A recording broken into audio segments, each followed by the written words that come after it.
আসসালামু আলাইকুম।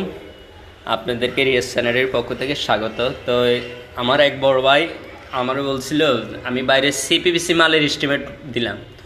তো এই সিপিবিসি মালের অবশ্যই এসব মাল ফিটিংসের থেকে সিপিবিসি মালের রেট একটু বেশি। তো বড় ভাইয়ের দোকানদারে পরামর্শ দিয়েছে, ভাই আপনি এই সমস্ত ফিটিংস ব্যবহার করেন।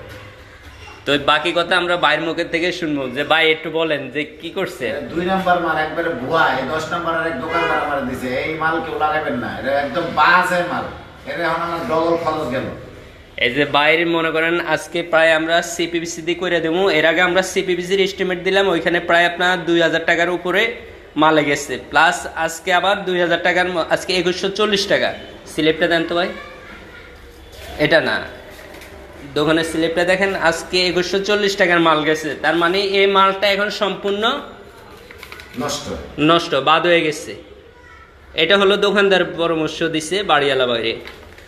সেই যে দেখেন ফিটিংসের গোড়ার থেকে আপনাদেরকে দেখায়, অটোভাবে এগুলা খুলে যায়। এই যে থ্রেডগুলো আছে না, এগুলা হিডে, কারণ কি সায়েন্টিফিকার মোটরে এই সমস্ত ফিটিংস ব্যবহার করা আসলে ঠিক না। এই যে দেখছেন পুরা যে থ্রেড পুরো গলে গেছে মোটরের হিডে, তারপরে পানি ওঠে না, হাওয়া ধরে, হায় রে কষ্ট।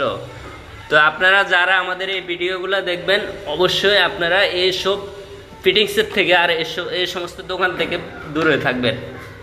কারণ কি দোকানদাররা দেখা যায় কি বিক্রির জন্য অনেক সময় পরামর্শ দেয়, কিন্তু যে একটা লোকে এই মালগুলো নিতেছে, সে বিল্ডিংয়ে লাগাবে, কতদিন লাস্টিং দিবে, ওটার চিন্তা ভাবনা করে না। তো আমাদের এই পেজটা যদি ভালো লাগে, কাজটা যদি ভালো লাগে থাকে, তাহলে অবশ্যই আমাদের এই পেজটাকে ফলো করবেন। আর আমরা এখন নতুনভাবে সেট আপ করবো এই মোটরটা, সেটার ভিডিও আপনাদেরকে দেব, আপনারা দেখবেন। ধন্যবাদ।